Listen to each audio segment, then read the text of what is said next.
Hi hello welcome to Joshkashri studios. అందరూ ఎలా ఉన్నారండి? ఇదేంటని అనుకుంటున్నారా? ఇంకేంటండి, వీకెండ్ సాటర్డే సండే వచ్చిందంటే పిల్లలు ఇంట్లో నుంచి బయటికి వెళ్ళిపోతారనమాట. సో వాళ్ళని మేమైతే మాల్కి తీసుకొచ్చాం. మాల్లోని ఇక్కడ కిడ్స్ ప్లే ఏరియాకి అయితే తీసుకొచ్చామండి. చాలా అంటే చాలా బాగుంటుంది. ఇది చూసారా, అంత డిజిటల్ వరల్డ్ అనమాట. ఒక ప్రపంచం, కొత్త ప్రపంచంలోకి వచ్చినట్టు ఉంటుంది. అంతా మ్యూజిక్తోని, కలర్స్తోని, ఇలా గేమ్స్తోని సూపర్ అంటే సూపర్గా ఉంటుంది. పిల్లలతో అయితే కలకల్లాడిపోతుంది. చూసారా, మా పాప ఆనందానికి అవధులు లేవు. ఏదో సాధించేసామని ఫీలింగ్ అనమాట. ఏమేమి గేమ్స్ ఆడాలన్న హడావడి. మా వాడు చూసారా, ఇక్కడ గన్ పట్టుకొని షూట్ చేయడానికి రెడీగా ఉన్నట్టు పోజ్ ఇస్తున్నాడు. సో ఇక్కడైతే ప్రతి గేమ్కి చాలా అంటే చాలా గేమ్స్ ఉంటాయండి. కానీ ప్రతి గేమ్కి మనం స్వైప్ చేస్తేనే అది ఆన్ అవుతుంది. సో ఇక్కడైతే ఒక ఏటీఎం కార్డు లాంటి కార్డు ఇస్తారు మనం అమౌంట్ కట్టామంటే. సో అది కూడా నేను డీటెయిల్గా చెప్తాను. చూసారా ఎన్ని గేమ్స్ ఉన్నాయో. అసలు పిల్లలతో నిండిపోయిందంటే నమ్మరు మీరు. ఫుల్ మ్యూజిక్, ఇది ఒక డిఫరెంట్ వరల్డ్ అనమాట. అసలు సూపర్గా ఉంటుంది. ప్రతి ఒక్కటి కూడా పిల్లలు అయితే చాలా చాలా హ్యాపీగా ఫీల్ అవుతారు.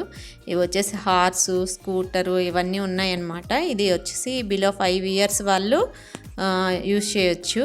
సో ఇక్కడ చూసారా, ఒక మిషన్లా ఉంది. దీంట్లో కార్డ్ స్వైప్ చేస్తారనమాట. నేను చెప్పాను కదా ఏటీఎం కార్డ్ అని, అది వాళ్ళు మనం మనీ కడితే వాళ్ళు ఇస్తారు. మినిమం 1000 రూపీస్ అలా కడితే 700 అలా అమౌంట్ వస్తుందన్నమాట. బ్యాలెన్స్ మనం స్వైప్ చేస్తాము. గేమ్కి 60 రూపీస్ అలా ఉంటుందన్నమాట ఆ గేమ్ని బట్టి. సో అలాగా అక్కడ టోకెన్స్ కూడా వస్తాయి. నేను చూపించాను కదా టోకెన్స్, అవి కూడా కలెక్ట్ చేసుకోవాలి. సో ఇక్కడ చూసారా, మా అమ్మాయి హార్స్ పట్టుకొని పోజులు ఇస్తుంది. హ్యాపీగా ఫీల్ అయిపోతుంది. ప్రతి పిల్లలు కూడా అంతేనండి. వెళ్ళేటప్పుడు ఎంత ఇంట్రెస్ట్తో వెళ్తారో లోపలికి, వచ్చేటప్పుడు అంత బాధగా వస్తారు. అక్కడ నుంచి రావటానికైతే ఇష్టపడరు. ఏదో ఒకటి అలా ట్రై చేస్తూనే ఉంటారు.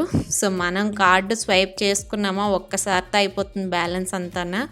అసలు గేమ్ ఆడినట్టు కూడా ఉండదన్నమాట. కానీ చాలామంది చూడటానికి వెళ్తారు, చాలామంది గేమ్ ఆడటానికి కూడా వెళ్తారు. మేము కూడా ఒకసారి ట్రై చేస్తాము. కాకపోతే నెక్స్ట్ టైం ట్రై చేయడానికి మాకు అంత ధైర్యం సరిపోలేదు. ఎందుకంటే 1000 రూపీస్ 1 minute అయిపోయినాయి అనమాట. సో ఇక్కడ చూసారా, డ్రైవింగ్, ఇలా చాలా అంటే చాలా డిఫరెంట్ గేమ్స్ అయితే ఉన్నాయండి. ఇంతకుముందు మన చిన్నప్పుడు అయితే బయటికి వెళ్ళి ఆడుకునే వాళ్ళం. కానీ ఇప్పుడు ఏం చేస్తాం, పిల్లలకి అంత పరిస్థితి సిచ్యువేషన్స్ లేవు కాబట్టి ఇలాగా మాల్లోకి వచ్చి కాసేపు ఆడుకొని వాళ్ళైతే కాలక్షేపంగా ఫీల్ అవుతారు. చిన్నవాళ్ళ నుంచి పెద్దవాళ్ళ వరకు కూడా ఆడుతూ ఉంటారండి. వాళ్ళ ఇంట్రెస్ట్ని బట్టి వాళ్ళ గేమ్స్. చాలామంది ఎక్కువ ఇక్కడ చాలా స్పెండ్ చేస్తూ ఉంటారు. అయితే ఇక్కడ చూసారా, నేను లాస్ట్లో టోకెన్స్ వస్తాయి, అవి కలెక్ట్ చేసుకుంటే ఇక్కడ మీరు చూసుకుంటే గిఫ్ట్స్ వస్తాయండి. దాన్ని బట్టి టోకెన్స్ వస్తూ ఉంటాయి. సో అవి కలెక్ట్ చేసుకుంటే గిఫ్ట్స్ వస్తాయి అన్నమాట. మేము చూసి ఇలా గిఫ్ట్లు వస్తాయా, భలే ఉంది కదా అనుకున్నాం. కాకపోతే అక్కడ ప్రతి టెడ్డీ బేర్కి ఒక 5000 టికెట్స్ అలా రావాలన్నమాట. సో అలా రావాలంటే మినిమం మనం 3000 అన్నా పెట్టాలి ఖచ్చితంగానే. పెడితేనే కానీ చూసారు, ఇక్కడ 5000 టికెట్స్ వస్తేనే ఆ టెడ్డీ బేర్ వస్తుందన్నమాట. ఇలా షార్ప్నర్, ఎరేజర్ అవి కూడా గిఫ్ట్స్ వస్తాయి. సో వీడియో నచ్చినట్లయితే వీడియోని లైక్ చేయండి, షేర్ చేయండి. కొత్తగా చూస్తున్న వాళ్ళు సబ్స్క్రైబ్ చేసుకోండి. Thank you.